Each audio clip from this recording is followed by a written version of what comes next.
Assalamu alaikum, everyone. Thank you so much for the invitation, and congratulations to everyone for arranging this informative session. And after a very successful COP, so thank you so much for arranging this. And just as a brief background from my side, I work as a climate change policy specialist with Ministry of Climate Change for the past 5 years, and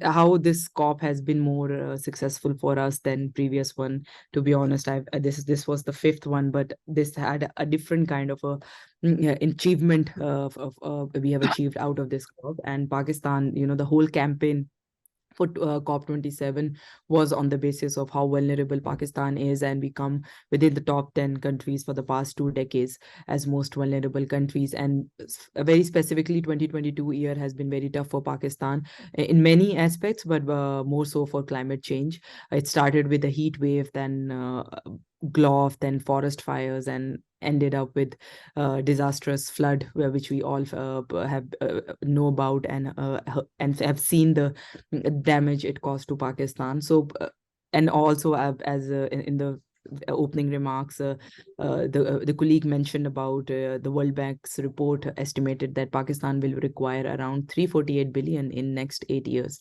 to just stop the climate-induced disasters only, and to be prepared for this, and to reflect and to build back better in a way.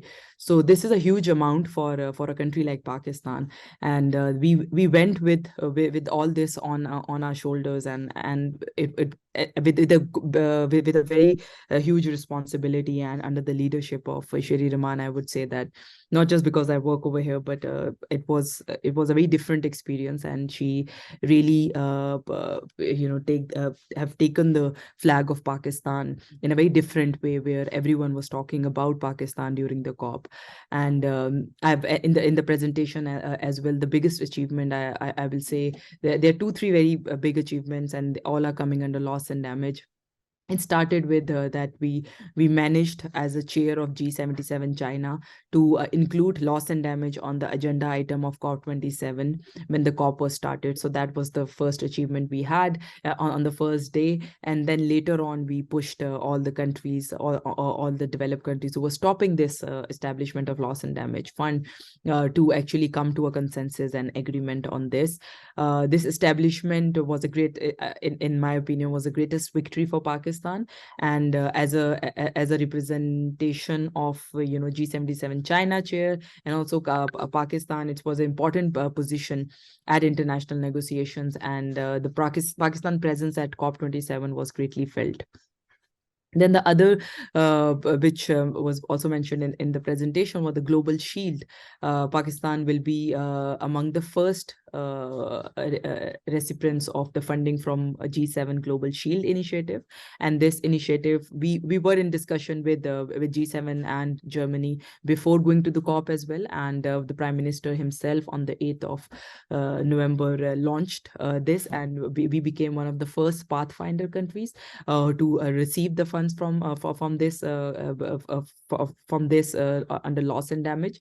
And just a brief about what Global Shield is. It's actually designed to provide a range of financial, social, and credit protection, which may and may not include insurance for loss and damage of crops, livelihood, property, and other goods as well.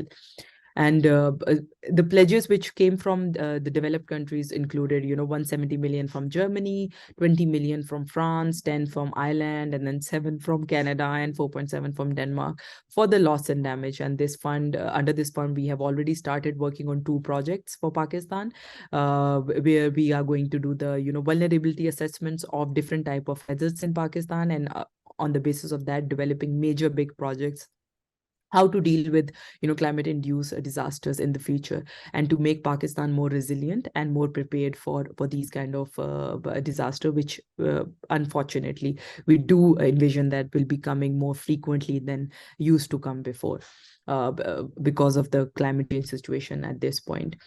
Apart from that, in the initial the speech given, we you touched upon carbon market, and I have to echo on that. It remains one of the major area I work on for Ministry of Climate Change as well.